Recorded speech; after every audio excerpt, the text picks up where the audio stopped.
Opting to reside in a mid-sized town like Omaha has its advantages, especially in terms of... I chose this location because acquiring a substantial piece of land here is more feasible compared. Despite the modest size of my house, it exudes a comfortable atmosphere. Let me take you back to a rainy day in 2017, during spring. It seemed like it was raining almost every single day that month. On a particular Sunday, I was home from work, spending the day watching TV and relaxing.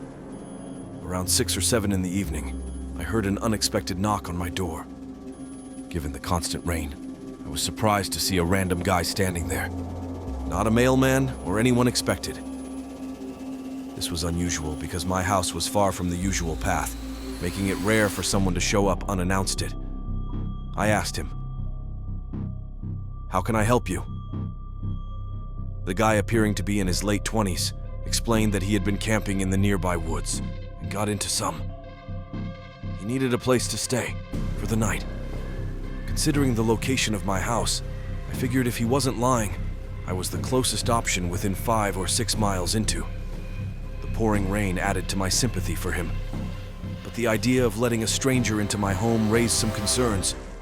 I proposed that he used my phone to arrange transportation into town, but he turned down the offer, saying he couldn't stay. I watched him go down the dirt road for a bit, and then he disappeared off into the woods. It seemed peculiar, but I didn't linger on the thought and resumed watching TV. A couple of hours later, deep into the night, I noticed an orange glow outside my backyard window. Curious, I moved the curtain, and through the rain and fog, I saw a campfire in the middle of the wood. It was small, flickering under a large tree, rain pouring down on it, and next to the fire was the outline of a figure holding something.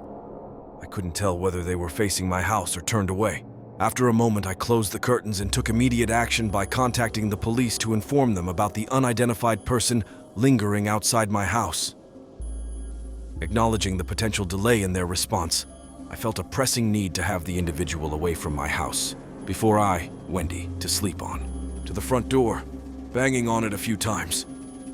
Went quiet, instinct kicking in. I quickly retrieved my self-defense handgun from the closet in the hallway. Taking cover around a nearby wall, I struggled with the need to comprehend the unfolding situation. The intruder continued his assault on the door, this time using the stock of his rifle dangerously close to breaking a panel. Feeling a surge of urgency, I acknowledged the necessity of scaring him off immediately to prevent any further escalation. I fired my gun at the doorframe, making a really loud noise that made me unable to hear for a moment. When I could hear again, all the noise outside had stopped. After 5 anxious minutes of quiet, I gathered the courage to look through the people. I saw no one on the porch, but there were footprints in the yard leading away from the house. It seemed the person ran away right after I shot the gun. The police arrived and carried out a thorough search. They found something disturbing near the campfire. A backpack that seemed to have been buried and dug up just before the attack. The police thought it could be a kit for robbery, or even murder hidden ahead of time to be used later.